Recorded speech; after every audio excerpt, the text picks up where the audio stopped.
Hi everyone, welcome back to the channel. My name is Konstantin, and today we're going to talk about freshness and the first impression. And those two things are actually very connected. Before we begin, I'm really curious, what do you guys think about freshness, the first impression, and how you usually approach your own painting? Write down in the comments below. Also, feel free to like and subscribe and share the channel. That's your way of supporting the channel. So, with that, when I say freshness, what I really mean is the freshness of your observation. When you look at something for the first time, you can see it incredibly clear. But when you work on that for a really, really long time, your vision could become quite fragmented. And it's almost like the longer you look at something, the less you see. So that's why those first stages, those first hours of your work, that's where you want to capture the essence of what you're looking at. And you want to have the general idea very clearly established in your mind. If you miss it early on, I think there is a very little chance that you could catch it in the middle or the late stages. So with that, let's go ahead and get started and let's see how exactly to approach the first stage. Okay, so here I'm starting with, as usual, placement and proportions. So first of all, I want to ask myself, what sort of shape am I actually seeing? So the idea is that a lot of the accuracy of your drawing will be coming from the most simplest way of looking at things. So instead of going into all of those highly complex, different theories about anatomy or whatever else, try to simply ask yourself, what is the shape that I'm seeing right in front of you? Is it round? Is it square? And be very precise with your actual feeling to it. That's something that you wouldn't be able to calculate, you wouldn't be able to measure, you wouldn't be able to capture in any mechanical way. You kind of have to feel it with your guts. So ask yourself, what sort of shape am I seeing? And try to capture it at once at the beginning. If you miss it, try again. Or if you fully miss it and the whole placement is off, start over. But sort of use that first impression that you have to your advantage. So try to capture accurately what you're seeing. So, for example, here, when I look at the shape of the head, I wanted to capture it absolutely identically to what I see. I don't really like an attitude where you say, oh, I'm going to get it later, or, the time will come. It's sort of like general and stuff like that. I feel it never comes, but more important than that, you're gonna lose that impression. You're never gonna see things as clearly as you see at first. So you want to really use that incredibly valuable time to capture the essence. You can do a lot of the other things later. You could add more details later. You could make it more nuanced later. You could do so many things later. But one thing that you cannot do later is catch that impression. It will be just gone. What's interesting that often we think of those ideas as being fairly modern. So, we think about all of the impressionists, obviously, but I don't think it's anything new. I feel like if we really closely look at Velasquez or Rembrandt or Franz Hals, Van Dyck, Rubens, you name it, I'm pretty sure that those ideas weren't new to them at all. And even they were able to develop them even further than some other, so-called impressionists, right? But again, if we look at Degas and Velasquez, there's actually a lot more similarity, or Sargent and Velasquez, or Sargent and Van Dyck. I think there's actually a lot more similar than different. Now, now we're looking at the charcoal sketch that I did recently, and here. it's sort of like that idea that it's sort of miss or hit. So it's really great to sketch. And then through that, you can quite accurately capture what's in front of you. Again, once the big idea is there, and here's another sketch, when it's there, you can develop it quite far if you want. But if it's not there, you basically have nothing to develop. Here it's color studies, so each one of them was 20 minutes, one of them for the project that we're currently working at. So it's a top right corner, and it was really fun to do this type of color studies. Here you could sort of see how I begin. I capture the idea, and then I develop it further. But again, in order to be able to develop something, you need to achieve something sort of worthy of development as well. So here, for example, I'm continuing working, and because I did that color study earlier, we actually did it in our online class. If any of you guys interested, just check out the links in the YouTube channel. On my website there would be a link to the teaching part. But basically, we did it in our class, and then I decided to work more on the actual painting. And it's so much easier to do when you did that sort of color study, because I did use that very, very first moments of looking at that face uh, by doing the color study, and I was able to capture sort of the biggest chunk of information that is in front of me. And it's just so helpful because naturally we tend to fixate our attention on details, and our vision become fragmented. We look at something and it's almost like we're not seeing forest through the branches. And the more powerful our vision of the whole, the better our painting will be. And that's why that early stage, again, where we are at, I really want to use that time to capture very accurately what's in front of me. So I don't want to procrastinate it because there might not be a second chance.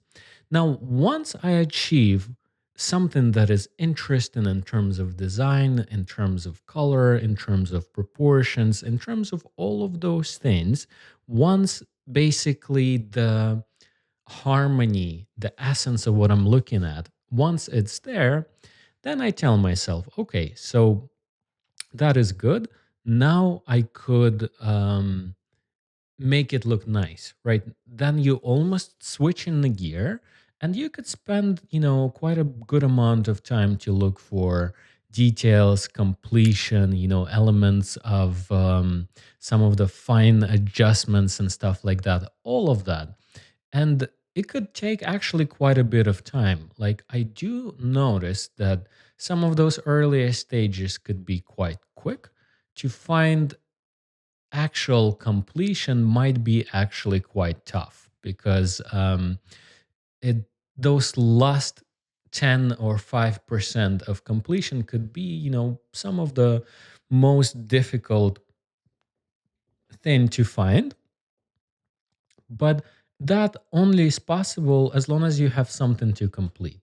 So that's what I'm doing here. So basically, I'm blocking in the general colors, values, shapes, edges, all of those elements that are essential to what I'm seeing. And I'm trying to go after the biggest thing behind, because that's the weakest part. And through that, it's almost like your painting telling you what to do. So, for example, you look at something, and that's the biggest thing that stands out at you. Like you say, okay, that feels too long. Then that's the thing that you gotta fix. Or you look at certain color and you say, well, this is too dark. Then that's the thing you gotta fix. So basically, I'm trying to go after the biggest thing that is fallen behind. Um, so also, um, I of course should mention, or maybe at this point it goes without saying, that one of the most amazing tools that I have is Squinting. So, kind of going back to that idea, so one of the best possible advices and ideas that you can get are the simplest ones. So you may be looking for some secret methods of old masters or some other nonsense, but believe it or not, one of the most amazing tools that you could actually use is just simply squinting.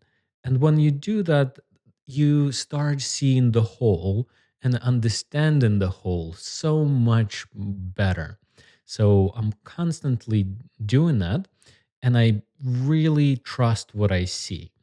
Um, in terms of all of the visual elements, I don't think that one of them is sort of more important than the other. And I don't really like that idea that you need to sacrifice one for the other. So, for example, if you have a good drawing, that shouldn't justify a poor color. As a matter of fact, I don't think the drawing could be good in the painting on its own without painting and color being there to back it up. Like, I just don't think it's going to read as a good drawing.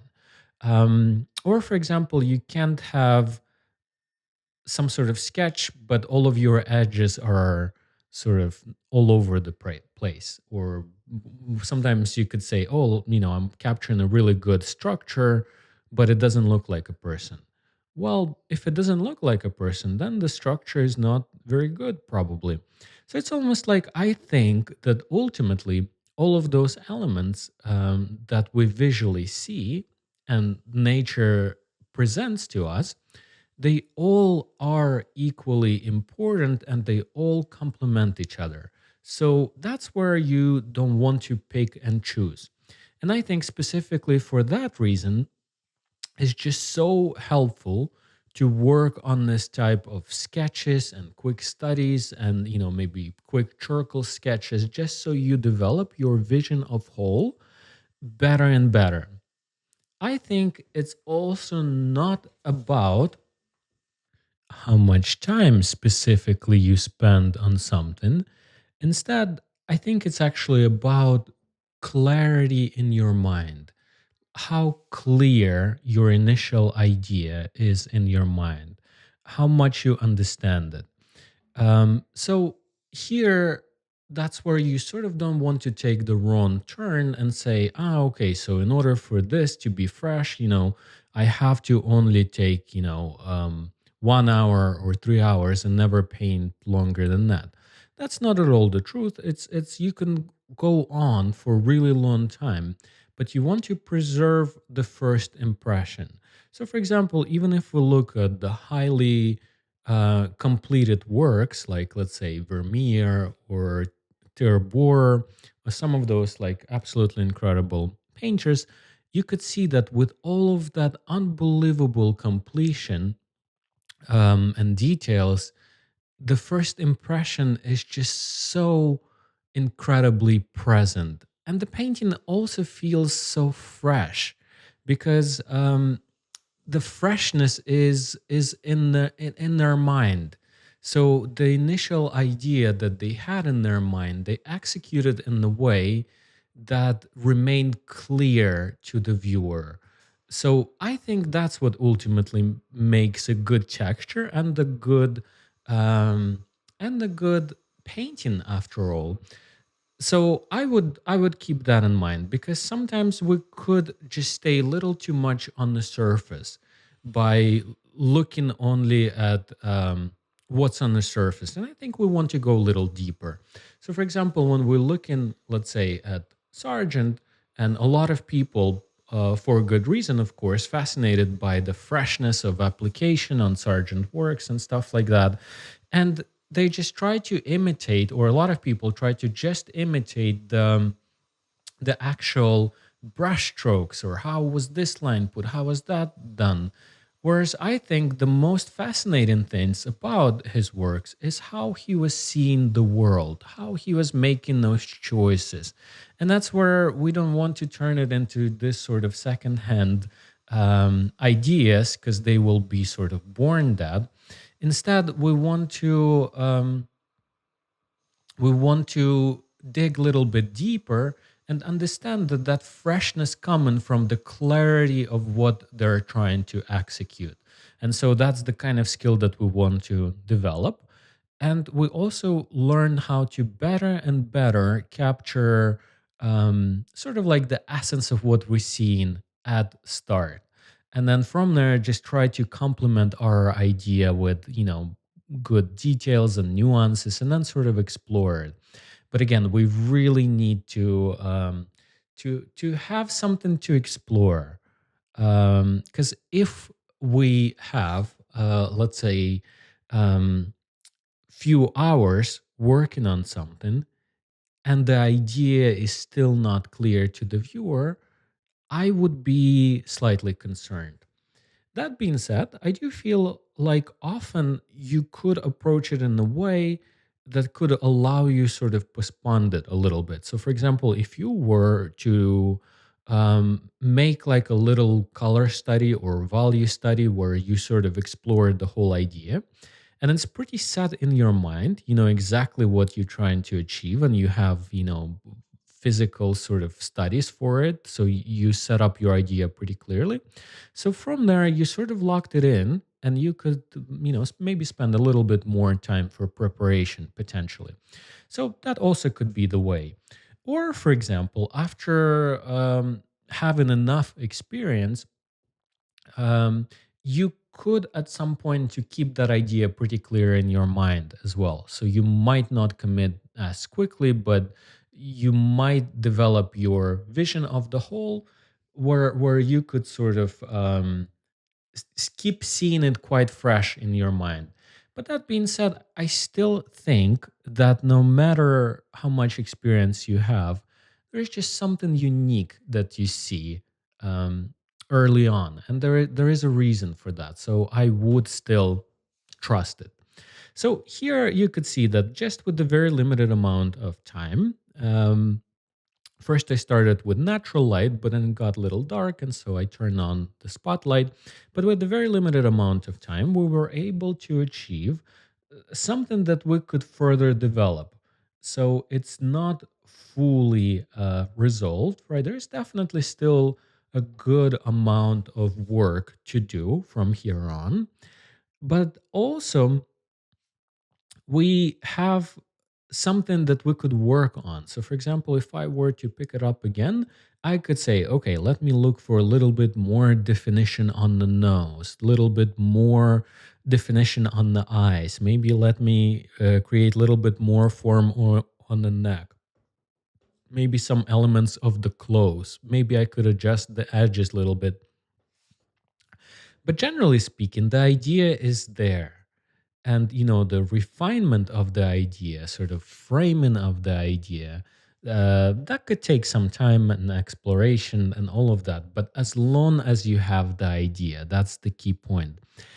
What I've noticed is that often we sort of skip through that part, and we often almost intuitively, if we don't have enough training or fundamental knowledge, we kind of want to start with the refinement. So we're kind of confusing that idea of refinement of the whole with, with sort of how you begin. So basically, um, first, we want to make sure that we have enough of the impression and the scene overall captured, so that way it could be refined.